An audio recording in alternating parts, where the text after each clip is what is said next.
It was a long walk home, 6 miles in heels in black, just the two of them. And it was curious, both the route, which took them through as many bad sections as good, and the contrast, a colorless woman, an injured dog planted against the conflict of an early spring.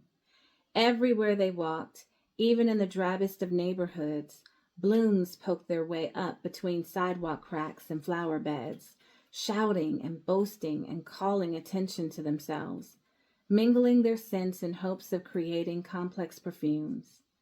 And there they were, in the thick of it, the only living dead things. Let's talk about lessons in chemistry.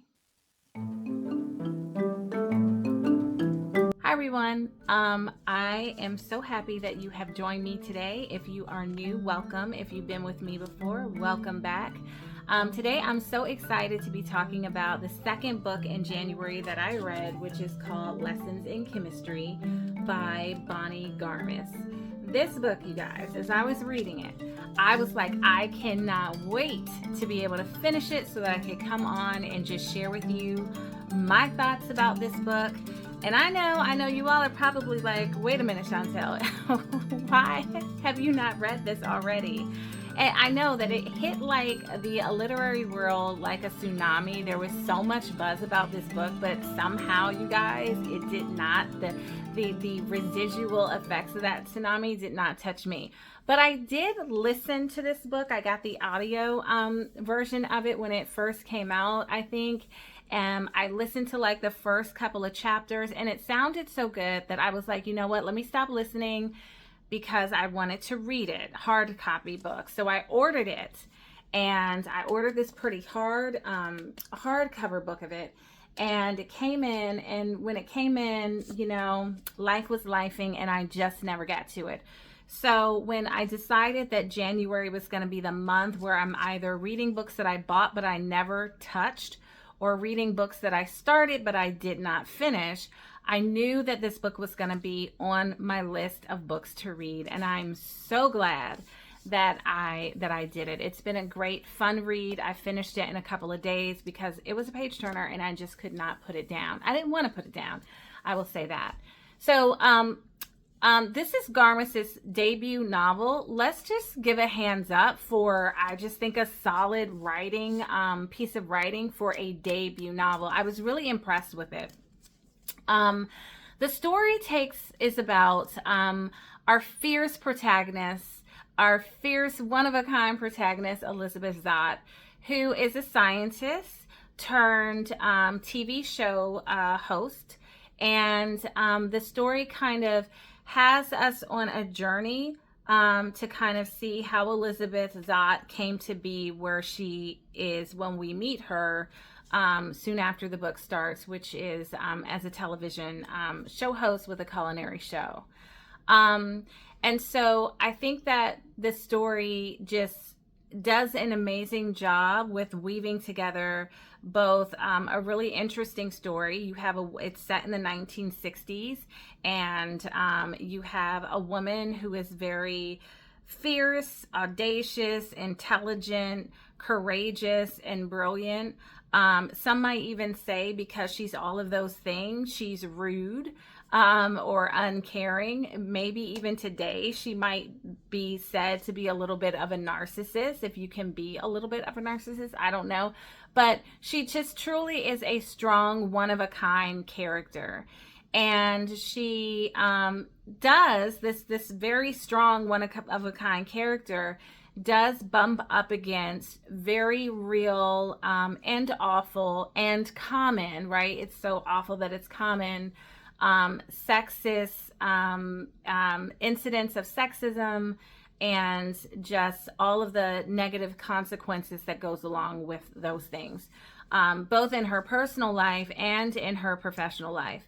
And so we get to see how Zott navigates those fields, what she puts up with, what she doesn't, what she refuses to conform with. And we get, as the story kind of goes back and forth in time, we get to see that this is how Elizabeth Zott just came on Earth. This is who she is.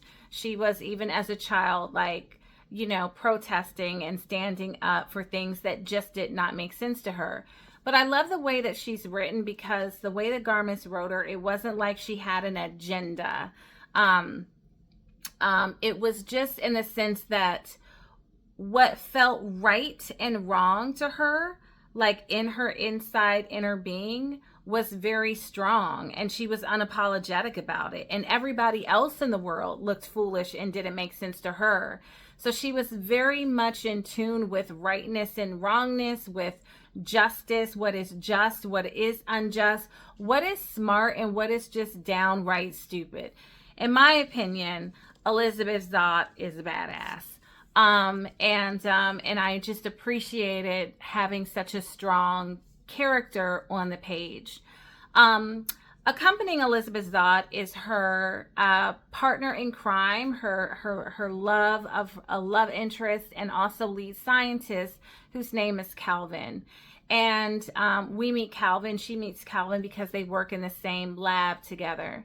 And the thing that I really enjoy about Calvin, who also has his own sort of backstory, is that he is a man who was also unconventional, or like in the way that men are stereotyped, definitely in against some of the other men in the book, where he did not mind letting Elizabeth Zott's light shine. Matter of fact, he encouraged it. And I really found that to be refreshing in the novel. Together they have Madeline, who is their child, and she is a very precocious and super intelligent child that Elizabeth raises.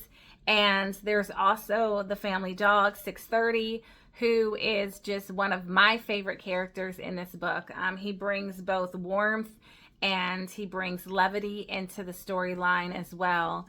And that's their kind of like the nuclear family that Elizabeth has.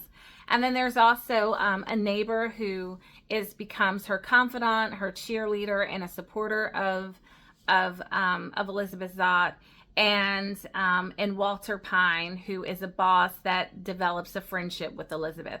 I think the thing that I like about this story, as we are, on this journey of seeing what Elizabeth has to navigate, both from her her formative years, in the flashbacks, her formative years, through her university years, through her present years, we also are able to see into the lives of these other, characters that are in her world. And I really like a story that does that well. Like the side characters are not just side characters that don't have definition to them. These side characters really do have some definition to them and some depth. And some of them we do have where we see that they're dynamic and they change too.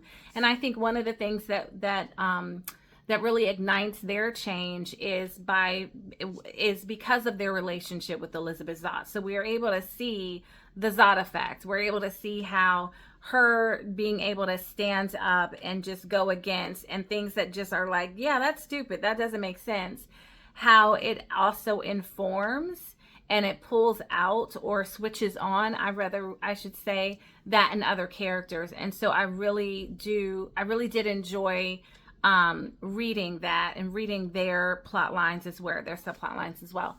And in the midst of this book, there's also a mystery, like a little mysterious element to it, not like a whodunit, but rather who is it, that kind of stays with us throughout the book and gets wrapped up at the end. And I also liked that, just knowing that there's this other kind of thread of a mystery here that's taking place.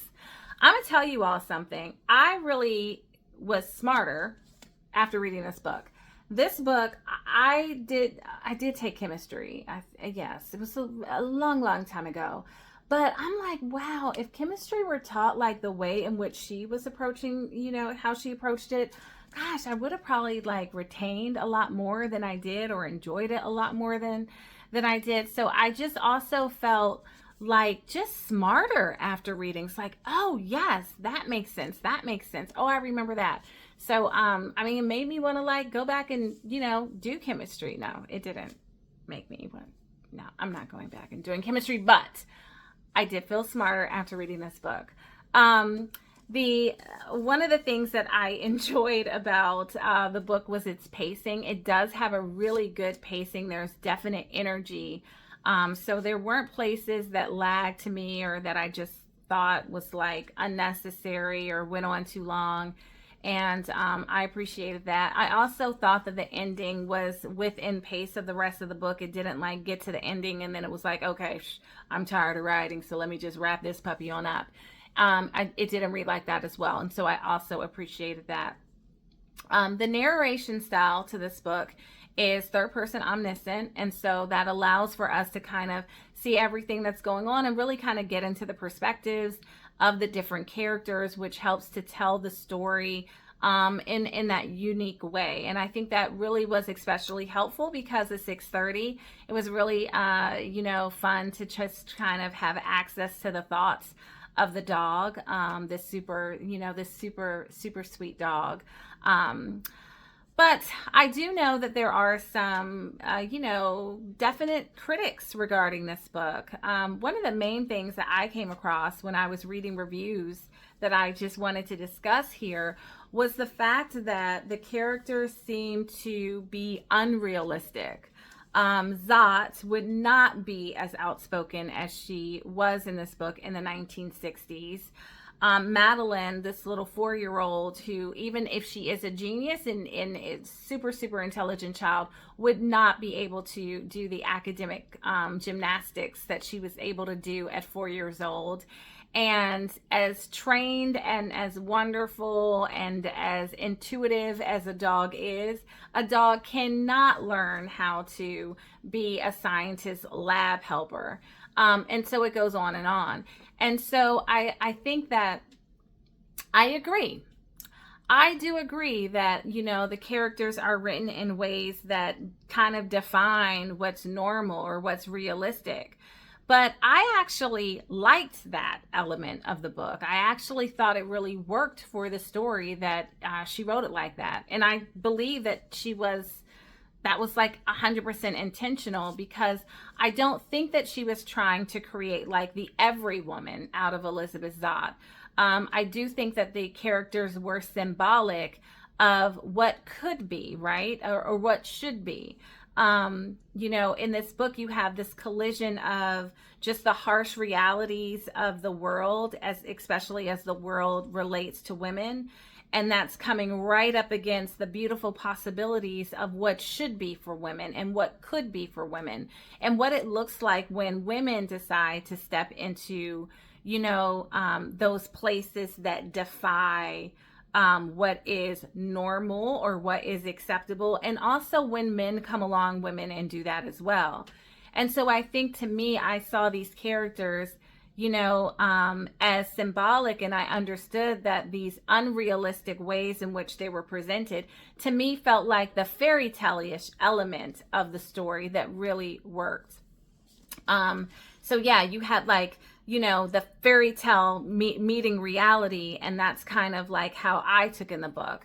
Like Cinderella's mice, we know that mice can't sew and put together a beautiful gown that they did for Cinderella, but we understand the significance of them being able to do that and what they symbolize. So to me, that's how I took it. So it didn't detract at all, in my reading or in my being able to get in the story and really gain something from it. It actually helped me to do that even more. It actually helped me to see the characters as larger in life. And for that, I think reading it gave me a lot of energy. I got energy from Elizabeth Zott. And I think that it's especially important because we're still living in a day and time where there are millions of tiny cracks and that are in that glass ceiling above us as women, but we haven't yet to completely break through. And so for me, I think reading Elizabeth Zott really did give me energy, or does give me energy, to keep pressing upward. And so I was just really grateful, for that. And the way in which she did this and the way in which she wrote the characters, I feel like it allowed me to actually like lean into that, or to receive from it, I should say, more than if the characters were just steeped more in the reality of the 1960s and how it was for women and how they were, kind of in their place.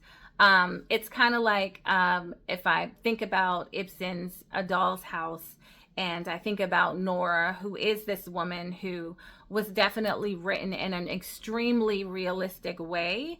I think that story, when she shut the door it's a play. When she shut the door, at the end of the play, it had this big effect. And I think that this book has a big effect too. I think that Zot has just as much to say and just as much an effect. Time will only tell, by her, being written in a larger than life way, and maybe not a way where you're like, that's totally realistic. And I think both versions of women are needed and help to tell that story. So I really was here for it. And Zot, I know, was going to be one of those characters that is a friend. She's sticking with me through life. She's going to be one of my, personal coaches. Actually, when I find myself in a situation where I think that I can't do something, I'm going to Zot it. Yes, Zot is now a verb. She is a verb. She is a friend verb to me. If someone says you can't do it, you know what? Watch out. Watch me Zot it. That is how Elizabeth Zott is to me. And so I just think this is a good read. I gave this book a solid 4 stars. For me, I think it was really good. The only thing I think that kind of like, if it's so good, Chantel, why didn't you give it 5 stars? Well, 5 stars books are, they're rare. They are masterpieces where everything is just working on every level throughout the book. And so although I think this is a solid book, I do think that there are some aspects that could have been developed a little bit more, or where I would have wanted to have a little bit more texture. So when certain things happened, I was able to kind of live into the emotional effect of those things happening. And so because there were instances in some of the subplots where that didn't happen, that's kind of why it was a 4 for me. But I am truly, truly happy that I took the time to read it. It was a great way to start off my new year. I've been enjoying my January reads thus far. I highly recommend this. It's a quick read. It's a fun read. It probably is a good listen. I've heard great things about the audiobook as well. And you guys, now streaming on Apple TV, there is a TV series that's inspired by this book. I cannot comment on that because I have not watched the TV series. So let me know in the show notes below if you have, and if you think that it does the book justice, or, just let me know your thoughts. We want to know those things. So put it in the show notes below. Also, if you've read this book, I would love to know your comments. Like, what did you think about it? What do you think about this Zot character? Do you think she's too unrealistic and it's distracting? Or do you think that kind of it works for you? So, and anything else that you want to share about the book, would love to know that too. And if you have not read it, be sure to put it on a TBR sometime in 2025. Then come back, and so we can talk about it. I know I would love to talk about this book. Anytime somebody wants to talk about it, I am there for the conversation. Thanks so much for listening, for hanging out with me. If you haven't already, please like and subscribe. I think I am, you guys. This is my 3rd video. So please like and subscribe. Help the channel grow. I appreciate your love. And you guys, until I see you next time, you know exactly what you need to be doing. That's right. Stay reading.